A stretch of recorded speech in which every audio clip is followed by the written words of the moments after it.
திருமணமான பெண் ஒருவர் இன்ஸ்டாகிராம் மூலம் பழக்கமான இளைஞருடன் தகாத உறவில் இருந்து வந்த நிலையில் அவர் தீ வைத்து எரித்து கொலை செய்யப்பட்ட சம்பவம் சேலத்தில் பரபரப்பை ஏற்படுத்தியுள்ளது.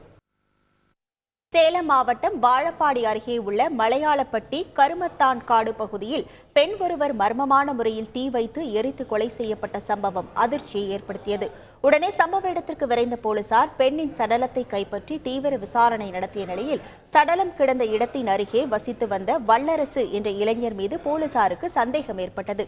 வல்லரசுவும் திருமணமான பெண் ஒருவரும் தகாத முறையில் கணவன் மனைவி போல் வாழ்ந்து வந்த நிலையில் திடீரென அப்பெண் மாயமானதும் வல்லரசு தலைமறைவானதும் போலீசாரின் சந்தேகத்தை வலுக்க செய்தது.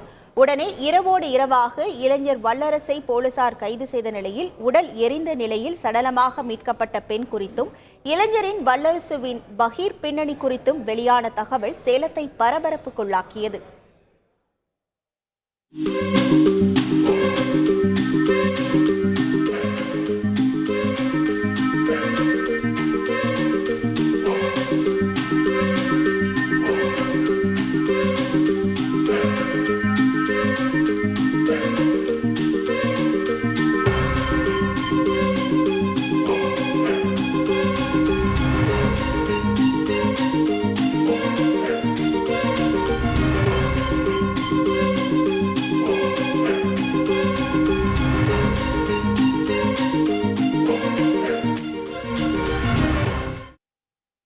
தீ வைத்து எரித்து கொலை செய்யப்பட்ட பெண் மயிலாடுதுறை மாவட்டம் சீர்காழி பகுதியைச் சேர்ந்த சுகுணா என்பது விசாரணையில் தெரியவந்தது.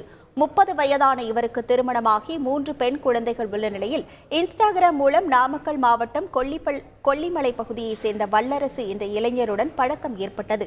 இந்த பழக்கம் நாளடைவில் காதலாக மாறிய நிலையில் இன்ஸ்டாகிராம் காதலனுக்காக கணவர் மற்றும் குழந்தையை விட்டு வந்த சுகுணா இளைஞர் வல்லரசுவுடன் தகாத உறவில் இருந்து கணவன் மனைவி போல் வாழ்ந்து வந்திருக்கிறார்.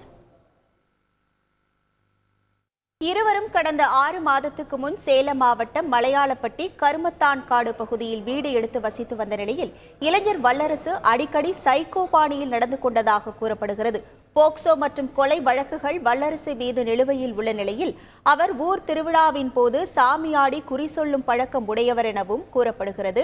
இந்த நிலையில் தனது கனவில் சாமி வந்து சுகுணாவை கொல்ல சொன்னதாகவும் அதனால் தன் நண்பரான 17 வயது சிறுவருடன் சேர்ந்து அவரை தீ வைத்து எரித்து கொண்டதாக கைதான வல்லரசு வாக்குமூலம் அளித்தது சேலத்தில் பெரும் அதிர்ச்சியை ஏற்படுத்தியிருக்கும் நிலையில் போலீசார் தீவிர விசாரணை நடத்தி வருகின்றனர்.